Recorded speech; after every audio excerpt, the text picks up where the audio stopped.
Hey TCS TV viewers, it's Dave and Evelyn from the camera store. And today we're very excited to bring you a quick preview of the just announced Fujifilm X-T4.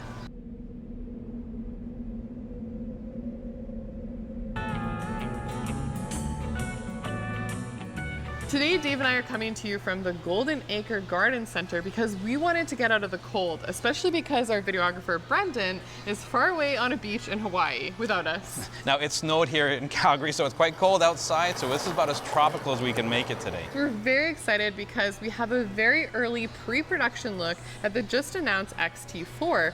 We want to get into some of the biggest exciting features that make this camera unique. I own an X-T3 and I really want to know, is it worth upgrading from my X-T3 camera, or is it better just to stick with what I already have? Something I'm very excited about with the brand new Fujifilm X-T4 is the in-body image stabilization, or IBIS. Now what this does is the sensor itself shifts left and right and up and down to compensate for your own camera shake as you're holding the camera. This is a really cool feature. If I'm using a lot of suspect shutter speeds, it's really going to help me out. Now, Fujifilm engineers have redesigned this unit, so instead of using springs, they're using magnets. Now, this keeps the unit 30% smaller than it was in the XH1. When shooting lower shutter speeds, you're going to get a higher percentage of keepers because of in-body image stabilization. Now, I've been shooting a bunch of samples around here, and I'm quite impressed with what I'm able to get, even down to 1/4 of a second for me. They've obviously made a lot of great physical upgrades with the X-T4, but not everything has been changed. In fact, some of the main specs are the same as my X-T3. Now, it still has a 26 megapixel X-Trans CMOS sensor, and we love the image quality that comes out of this sensor. The dynamic range is good, it's excellent resolution, and we think it's just a really good sensor overall. The other thing is it's paired with their X4 processor, and this processor seems to be really future-proof from when they first developed it. Even though it's the same processor, they've been able to enhance a lot of the features. For one, the autofocus system is enhanced. Now we have the ability to shoot down to -6 EV, which is very impressive. In wide area AF, the Fujifilm X-T4 can track subjects much more efficiently than it could with the X-T3. The new focal plane shutter reduces shutter shock at high frame rates. Now, speaking of high frame rates, this camera can now shoot 15 frames per second. With a lot of Fujifilm's camera releases this year, we're also seeing some new film simulations. And so we have all the favorites, including the classic Acros for black and white photography. We have the classic neg. We have Eterna, which is great for both photo and video. And in this camera, we're seeing a brand new one called Eterna Bleach Bypass.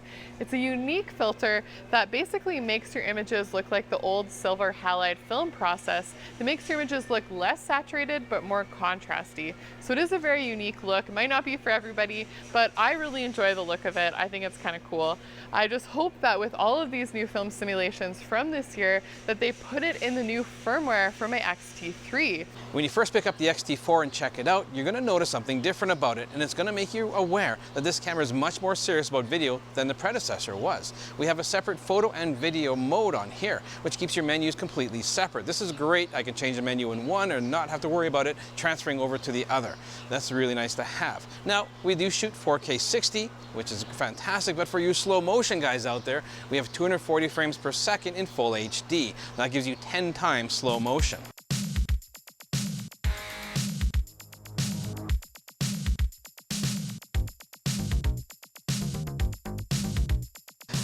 When it comes to audio connections on the X-T4, we have a 3.5mm microphone jack, and that's really nice. But if I want to monitor my audio through a set of headphones, I need to use the USB-C connector and a dongle to plug in my headphones. Now that's a problem if I want to power my camera through the USB-C.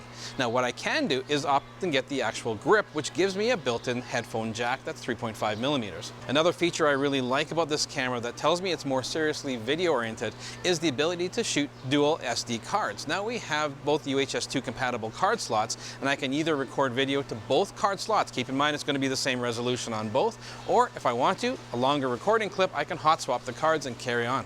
If you're recording much longer video clips, the extra capacity battery is going to give you double the runtime. Now with the grip, you actually have 3 batteries in your camera to work with. Two other features that are really important for videographers is a fully articulating screen, especially on a camera of this size where there's a lot of run and gun style of videography. We don't want to carry around an extra monitor.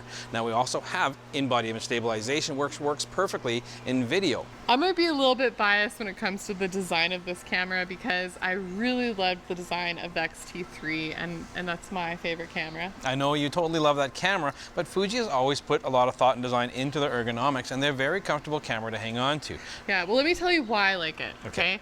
So the dials is the big thing. There's a lot of mechanical dials on the top of the camera. They're really well positioned. Now this camera is very similar. It has just a couple little subtle adjustments to it. The front panel where the EVF is slightly wider, and so it gives it a slightly different look to it.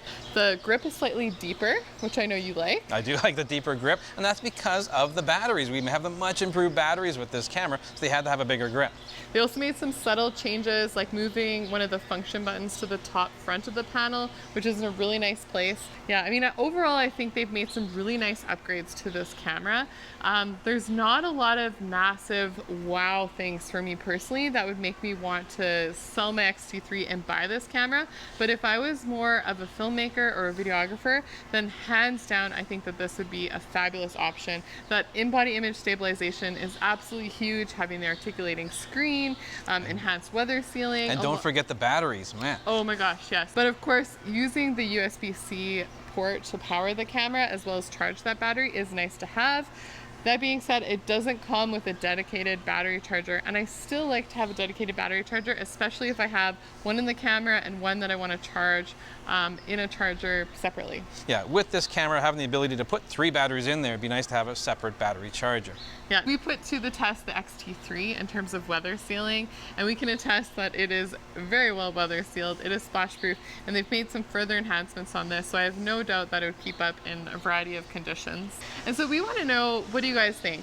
Is this upgrade substantial enough if you're an X-T3 owner, or is it something that you've been kind of holding on to? Does it now check a few more of those boxes that the X-T3 was missing? Yeah. Let us know by commenting below. Make sure you follow us on Instagram. And if you're new to the channel, please subscribe and hit that notification bell so we can catch you again very soon.